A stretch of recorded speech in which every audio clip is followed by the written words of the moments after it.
Le thème de notre vidéo ce soir s'intitulera « Méfiez-vous des Juifs messianiques ». Le messianisme a pénétré de nombreuses églises. De plus en plus d'églises reviennent à des pratiques plus ou moins judaïsantes et donc il s'est avéré nécessaire de défendre la parole de Dieu sur ces questions. Alors, nous allons tout de suite lire un texte de la parole de Dieu. Il s'agit de Révélation au chapitre 3, verset 9.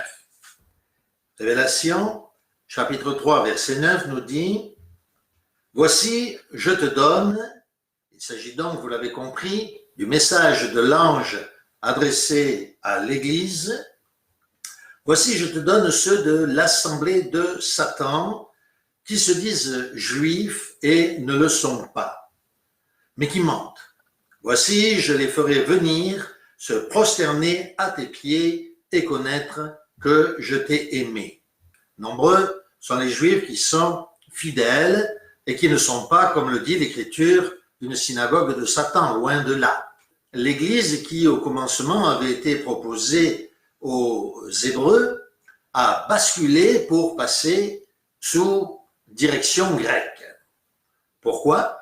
Eh bien parce que l'Écriture nous le dit, Dieu rejeta Israël à cause de ses péchés et à cause, bien entendu, de la mise à mort de Jésus-Christ et donna l'ensemble des priorités au christianisme, c'est-à-dire aux Grecs, les chrétiens qui arrivaient maintenant après le culte d'Israël. C'est ainsi que naissait le christianisme et qu'était abandonné l'ancien peuple hébreu. Le Seigneur délaissait son épouse qu'il avait trompée pour prendre une autre épouse, pour divorcer d'avec elle, comme le dit de l'Écriture, et prendre une nouvelle épouse. Alors, la question qui se pose maintenant, ces Juifs messianiques qui sont revenus sur le devant de la scène de façon récente dans ces dernières années. Qui sont-ils réellement? Est-ce la poursuite d'un mythe? Eh bien, nous allons voir bien sûr que oui. La profession de foi des Juifs messianiques exige, entre autres, de respecter la tradition juive et de rester fermement attachés à la Torah, à la circoncision et aux fêtes juives. Ils revendiquent l'appellation de chrétiens, mais reprochent à l'Église d'avoir rompu avec ses racines juives. La renaissance contemporaine du judaïsme messianique apparaît donc, comme nous le disions, dans ces dernières années, en 1925, à Londres, où naît l'Alliance internationale des Juifs messianiques, qui regroupe aujourd'hui la majorité des communautés actuelles. Avant 1939, nombre de Juifs messianiques ne dépassait pas 10 000 membres. Mais après la Seconde Guerre mondiale, des communautés se sont constituées un peu partout, en Europe, aux États-Unis. La création du mouvement a donc été engendrée à ce moment-là. Un nombre toujours croissant de chrétiens qui, ne tenant aucun compte de l'enseignement de Paul, se sont laissés convaincre que ces événements, c'est-à-dire la prise d'Israël, ou la libération plutôt d'Israël, après la guerre, était l'accomplissement des prophéties messianiques, que c'était la restauration biblique de la nation d'Israël. Le mouvement messianique compterait donc aujourd'hui environ 50 000 membres, répartis principalement en Amérique, mais aussi l'hérésie, comme nous le disions au début de notre discussion, a pénétré depuis longtemps de très nombreux groupes religieux établis, particulièrement au sein des églises évangéliques et surtout adventistes. Le mouvement messianique mondial comprend deux grandes tendances principales.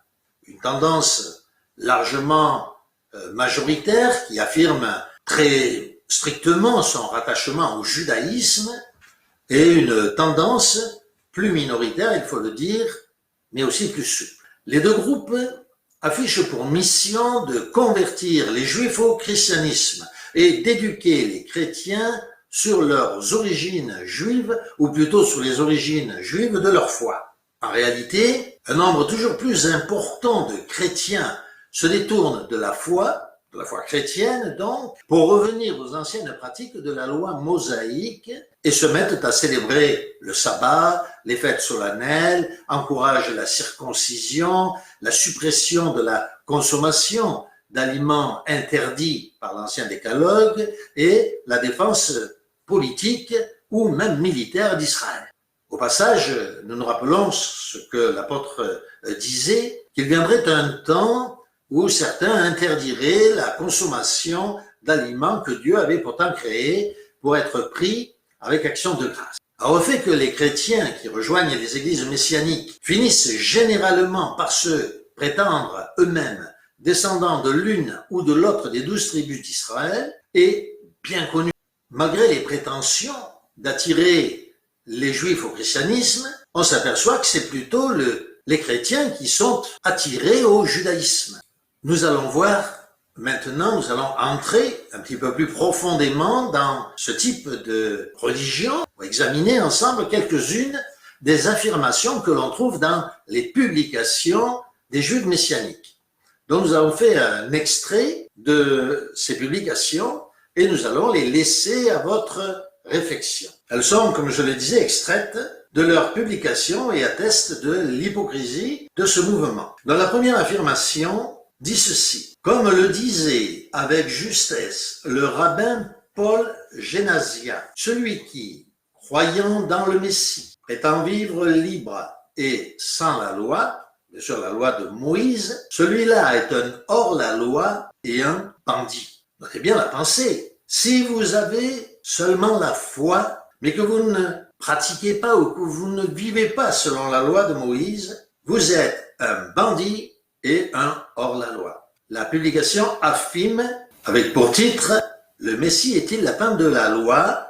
page 8. Deuxième affirmation. Vous comprendrez alors cette sorte d'allergie viscérale des Juifs messianiques à entendre prononcer certains noms propres ou noms communs comme Jésus-Christ. Et c'est pour ça d'ailleurs, n'est-ce pas, qu'on les entend parler de Yeshua et non plus de Jésus-Christ. Le nom est supprimé de leur vocabulaire. Roi, scène, etc. Comment peut-on en arriver là? Autre extrait tiré toujours de leur publication. Que doit penser ce juif des thèses suivantes qui courent encore en chrétienté? Moi qui suis gentil, dit le bon chrétien, entre dans l'alliance d'Abraham. Je suis en fait le vrai juif, juif selon l'esprit, le vrai Israël. Je n'hésiterai pas à appeler disciple de Balaam l'auteur de la thèse ci-dessus. Si donc en tant que chrétien, vous vous présentez comme juif selon l'esprit, Israël selon l'esprit, si nous disons que l'Église est l'Israël selon l'esprit, selon d'ailleurs ce que dit l'apôtre Paul lui-même, n'est pas juif celui qui l'est au dehors par la circoncision, mais celui qui l'est au dedans par le cœur et par l'âme.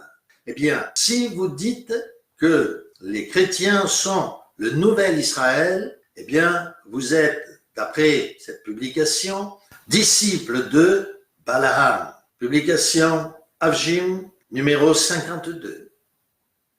Un autre extrait tiré des publications des Juifs messianiques. À partir de là, et compte tenu des séquelles d'antisémitisme, le pas est parfois vite franchi de considérer la loi, donc la Torah, comme mauvaise, et au contraire la foi, donc l'évangile, comme bon. Voilà que maintenant, d'après les Juifs messianiques, l'évangile, la foi, n'est pas bon, mais la loi est bonne. La loi est meilleure que l'évangile. Toujours à FJM numéro 52. Une autre déclaration, un autre extrait tiré toujours des publications des Juifs messianiques. À toi, mon frère juif, croyant en Yeshua, n'abandonne ni Moïse, ni la Brit Mila, c'est-à-dire la circoncision, pour ton fils dans la chair, ni la tradition de nos pères. Reprends tes habits de juif et oublie le porc et les crustacés. L'Évangile nous a appris à oublier justement ces lois concernant la nourriture. Mais là, les Juifs messianiques vous proposent de reprendre les habits de Juifs, d'oublier toute cette nourriture consommée par les chrétiens habituellement. Autrement dit, de retourner à la loi, jusqu'à même la circoncision. Autre extrait de publication. Le Messie est-il donc la fin, la conclusion, la terminaison définitive de la loi? Cette pensée va cependant dans le sens contraire de la pensée divine, et donc de la parole de Dieu. Soyons tous prudents, car le jour vient et il est déjà venu où la séduction, proclamant une certaine liberté dans le Messie, est prônée par opposition à un certain joug provenant de la loi. AFJM numéro 52. Ainsi, on est en train de nous dire qu'il n'y a pas de liberté en Christ, mais qu'au contraire, il faut se remettre sous le joug de la loi. L'évangile, ou plutôt la lettre de Paul aux Galates, dit exactement le contraire. Il nous dit que celui qui se remet sous le joug de la loi est maudit, et que c'est pure folie que d'agir ainsi. Autre extrait. Le Seigneur nous a placés parmi son peuple pour le servir et lui apporter notre aide par la prière et par des actions concrètes. Cette merveilleuse opportunité nous a été donnée dans le cadre d'un service civil dans l'armée pour la défense d'Israël, Tsahal. En quoi consiste-t-elle? Il s'agit le plus souvent de l'entretien du matériel de l'armée, comme le graissage et le nettoyage des pièces d'armement, l'entretien des chars, l'entretien des avions, etc. AFJM, numéro 49. Nous avons connu, mon épouse et moi-même, une chrétienne qui s'est laissée prendre par ce type de raisonnement et qui est allée servir, comme il est préconisé ici, dans l'armée d'Israël, service civil. Lorsque nous l'avons revenue quelques années plus tard ou quelques temps plus tard en France, elle était très fière de montrer sa photo d'elle-même, habillée avec les jaquettes militaires et la mitraillette aux côtés. Voilà ce qui a été réalisé dans le cas de cette chrétienne qui s'est laissée prendre par ce type de raisonnement. Ainsi, d'après les Juifs messianiques, vivre la liberté en Christ, c'est être un bandit. Affirmer être dans l'alliance d'Abraham ou être un Juif selon l'esprit, le vrai Israël, c'est être un disciple de Balaam. Proclamer une certaine liberté dans le Messie et rejeter le joug provenant de la loi, c'est une séduction. Et finalement, effectuer un service civil dans l'armée pour la défense d'Israël, c'est servir le Seigneur. L'Écriture dit bien concernant de tels mouvements, mais l'Esprit dit expressément que dans les derniers jours, quelques-uns abandonneront la foi pour s'attacher à des esprits séducteurs et à des doctrines de démons, par l'hypocrisie de faux enseignants portant la marque de la flétrissure dans leur propre connaissance. Ils prescrivent de ne pas se marier, de s'abstenir d'aliments que Dieu a créés pour qu'ils soient pris avec action de grâce par ceux qui sont fidèles et qui ont connu la vérité. Nous connaissons ce texte de Timothée, 1 Timothée chapitre 4, versets 1 à 3. Ignace d'Antioche, dans sa lettre aux Manésiens, écrit « Si donc, ceux qui vivaient dans l'ancien ordre de choses sont venus à la nouvelle espérance, savant plus le sabbat, mais le jour du Seigneur, jour où notre vie s'est élevée par lui, par sa mort. Quelques-uns le nient, mais par ce mystère que nous avons reçu la loi, et c'est pour cela que nous tenons ferme, afin d'être trouvés de véritables disciples de Jésus-Christ, notre seul maître. » Il continue en disant « C'est pourquoi faisons-nous ses disciples et apprenons à vivre selon le christianisme. Car celui qui s'appelle de notre nom en dehors de celui-ci, c'est-à-dire de chrétien, n'est pas à Dieu. » Actes chapitre 4, verset 12. Rejetez donc le mauvais levain, vieilli et aigri, et transformez-vous en un levain nouveau qui est Jésus-Christ. Qu'il soit le sel de votre vie, pour que personne parmi vous ne se corrompe. Car c'est à l'odeur que vous serez jugés. Il est absurde de parler de Jésus-Christ et de judaïser. Car ce n'est pas le christianisme qui a cru au judaïsme, mais le judaïsme au christianisme. En ce qui s'est réuni toute langue qui croit en Dieu. Ignace d'Antioche, lettre aux Magnésiens. Je vous encourage à voir et à revoir cette vidéo, particulièrement les extraits que nous avons tirés des publications des Juifs messianiques. Nous devons nous méfier de toutes ces hérésies qui sont sorties à la fin des temps, de façon toute récente, et qui nous attirent dans des traquenards et des pièges qui ne sont pas dignes de l'Écriture. Il viendra d'ailleurs un temps où lorsque probablement le temple sera reconstruit, un temple faux, bien entendu, car tout ne sera que fake, que ce soit le chandelier d'or qui sera en réalité une espèce de plaquage, car ils n'ont pas les moyens, bien entendu, de reconstruire le temple originel. Donc, lorsque ce temple sera reconstruit, des milliers de chrétiens vont aller soutenir et aider les Juifs. Le peuple juif dans sa guerre, qui n'est pas une guerre spirituelle, mais une guerre de défense ou de conquête, une guerre humaine, qui n'a rien à voir avec la guerre spirituelle que doivent mener les chrétiens.